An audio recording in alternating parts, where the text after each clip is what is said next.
UAE സ്കൂളുകളിൽ വിദ്യാർത്ഥികളുടെ കൈവശം മരുന്ന് കൊടുത്തുവിടുന്നതിന് നിയന്ത്രണം. മുൻകൂട്ടി അധ്യാപകരെ അറിയിക്കാതെ വിദ്യാർത്ഥികളുടെ ബാഗുകളിൽ മരുന്ന് കൊടുത്തുവിടരുത് എന്നാണ് നിർദ്ദേശം. അത്യാവശ്യ ഘട്ടങ്ങളിൽ മുൻകൂട്ടി അറിയിച്ച മരുന്നുകൾ അധ്യാപകരെ ഏൽപ്പിക്കണമെന്നാണ് പുതിയ സർക്കുലർ.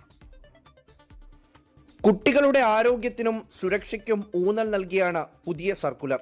അത്യാവശ്യ ഘട്ടങ്ങളിൽ ഒഴിച്ചുകൂടാനാകുന്നില്ലെങ്കിൽ മാത്രം വിദ്യാർത്ഥികൾക്ക് സ്കൂളിൽ വെച്ച് മരുന്ന് ഉപയോഗിക്കാം. ഈ വിവരം മുൻകൂട്ടി അധ്യാപകരെ അറിയിക്കണം. മരുന്നുകൾ സ്കൂൾ ബാഗിൽ കൊടുത്തുവിടരുത്. അധ്യാപകരുടെ കയ്യിൽ ഡോക്ടറുടെ കുറിപ്പുൾപ്പെടെ മരുന്നുകൾ ഏൽപ്പിക്കണം. നിരവധി വിദ്യാർത്ഥികൾ അളവിൽ കൂടുതൽ ഡോസ് മരുന്ന് സ്കൂളിൽ വെച്ച് കഴിക്കുന്നതായി കണ്ടെത്തിയിട്ടുണ്ട്. കൃത്യമായ സമയത്തുമല്ല മരുന്ന് കഴിക്കുന്നത്. പലരും കയ്യിലുള്ള മരുന്ന് കൂട്ടുകാർക്കും നൽകുന്നു. ഇത് ഗുരുതരമായ ആരോഗ്യ പ്രശ്നങ്ങൾ ഉണ്ടാക്കും. സർക്കാർ സ്വകാര്യ സ്കൂളുകളിൽ സർക്കുലർ നൽകിയിട്ടുണ്ട്. മാതാപിതാക്കൾക്കായി പ്രത്യേക ബോധവൽക്കരണ ക്ലാസുകൾ സംഘടിപ്പിക്കും. ആരോഗ്യപൂർണമായ തലമുറയെ വാർത്തെടുക്കാൻ മാതാപിതാക്കൾ പൂർണ്ണ പിന്തുണ നൽകണമെന്ന് സർക്കുലറിൽ പറയുന്നു. 24 ദുബായ്.